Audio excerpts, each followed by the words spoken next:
Bonjour les amis, voici Ange Koumbi, un des grands noms de la scène artistique congolaise moderne. Bonjour.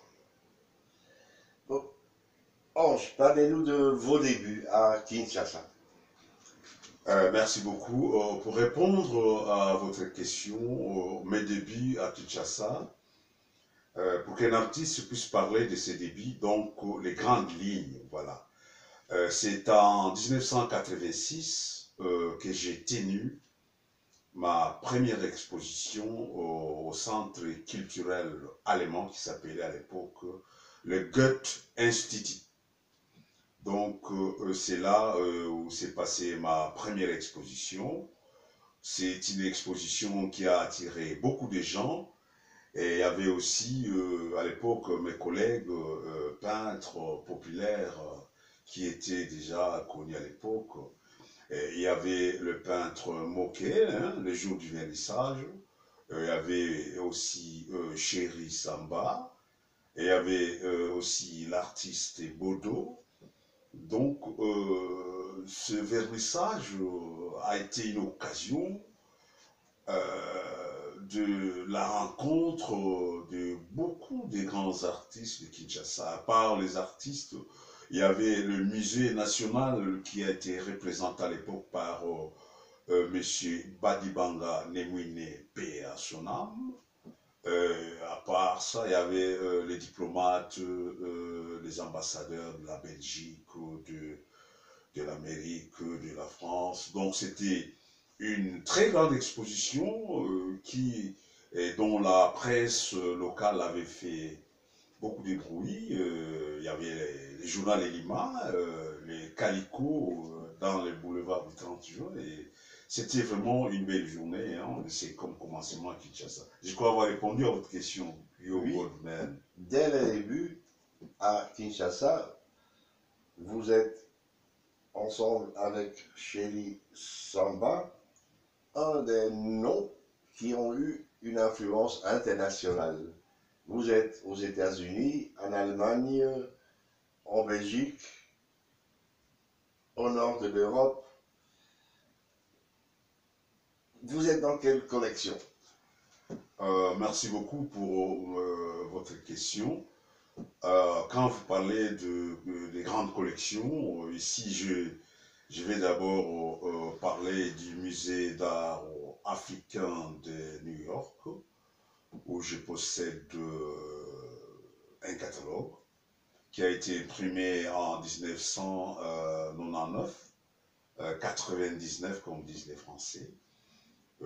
J'ai aussi un catalogue pour la Belgique. Hein, je parle du 2003 où nous étions en exposition. C'était Kinmoto à Bruxelles. C'est les titres de ces catalogues. À part ça, il y a d'autres catalogues, par exemple le musée Volkskunde de Vienne en Autriche. Il y a en Finlande, il y a aussi un catalogue qui a été publié en 2000, Africa Art Knows, c'est comme ça que s'intitule les catalogues.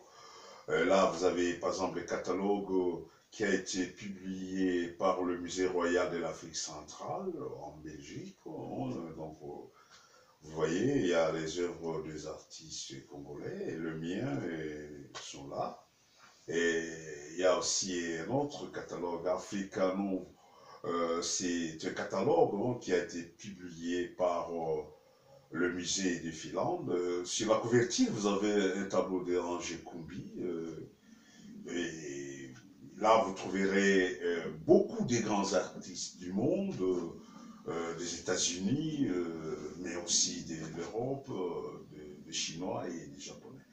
Et donc, voilà, c'était là à Copenhague. Je crois avoir répondu à votre question. Oui, voilà votre présence dans les grandes collections internationales. Qu'est-ce que vous avez fait encore sur le plan des expos dans les galeries privées et autres? En tout cas, pour les galeries privées, je ne peux pas citer toutes les galeries puisque éparpillés à travers le monde. La liste est très très longue. Mais si je peux parler de galeries, ici je peux citer la galerie Lumière d'Afrique en 2007, je crois. J'ai exposé là-bas et il y a aussi, avant ça, une exposition qui a réuni tous les artistes populaires du Congo, de l'école APO. C'est comme ça que l'association que nous avons créée pour Télénon, APO, où j'étais le secrétaire général. Voilà ce que je pourrais vous dire.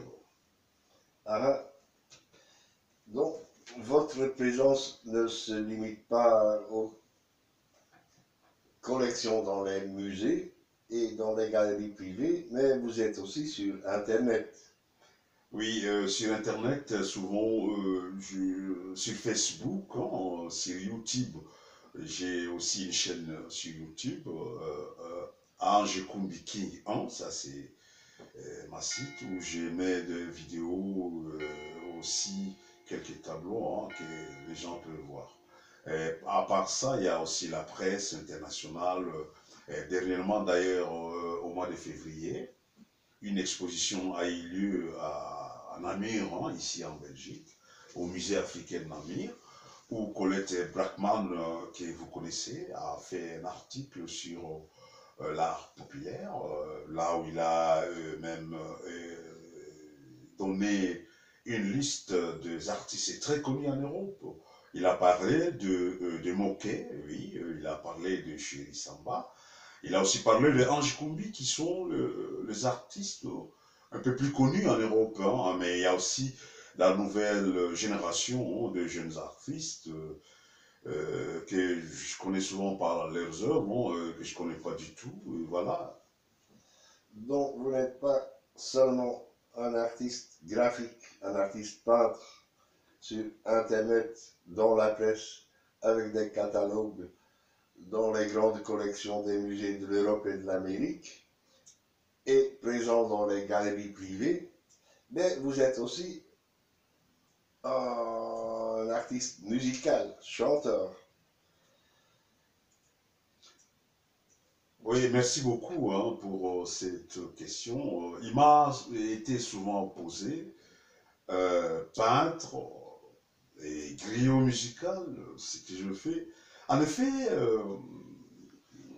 souvent chez moi à l'atelier, je ne manque pas, à part mon chevalet que j'utilise comme mon instrument, mais souvent j'ai aussi la guitare. Et avant 86, à Kinshasa, un ami est venu me rendre visite à l'atelier. Il a trouvé dans mon atelier que j'avais une guitare et il m'a posé la question de savoir qu'est fait cette guitare. Je dis, mais bon, des fois, vous savez, quand on peint les œuvres d'art, souvent, des fois, on est un peu bloqué, et on n'a plus de quoi faire. Et c'était un moment où souvent, que moi j'utilisais à jouer ma guitare et à faire des petites compositions traditionnelles que je chante. Et quand il a entendu ça, c'est l'ami Jean-Pierre qui me disait, voilà, quand vous avez exposition, il serait aussi important que vous puissiez animer vos vernissages avec vos chansons traditionnelles. Et c'est ce que j'ai commencé à faire. Donc, depuis là, c'est ce que je fais quand il y a le vernissage. Je fais aussi ma musique des griots. Mais à part ça, il y a aussi des invitations, des amis qui m'invitent des fois à faire un peu une guitare avec des petites chansons traditionnelles chez les cafés africains. Il y a aussi les milieux européens qui m'invitent à agrémenter des dîners avec ma guitare.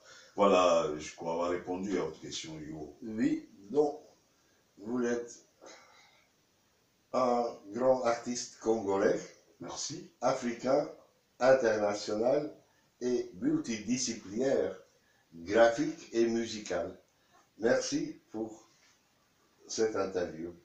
C'est moi qui vous remercie, monsieur Yo Goldman, votre accueil, votre amour de l'art, votre amour pour la culture africaine. J'ai beaucoup lu, j'ai visité votre collection. Vous êtes un ami de l'Afrique puisque vous avez été professeur dans des écoles d'art en Afrique, mais aussi professeur d'histoire. Donc, merci beaucoup pour cette rencontre qui, pour moi, est un grand plaisir. Au revoir, merci beaucoup. Merci.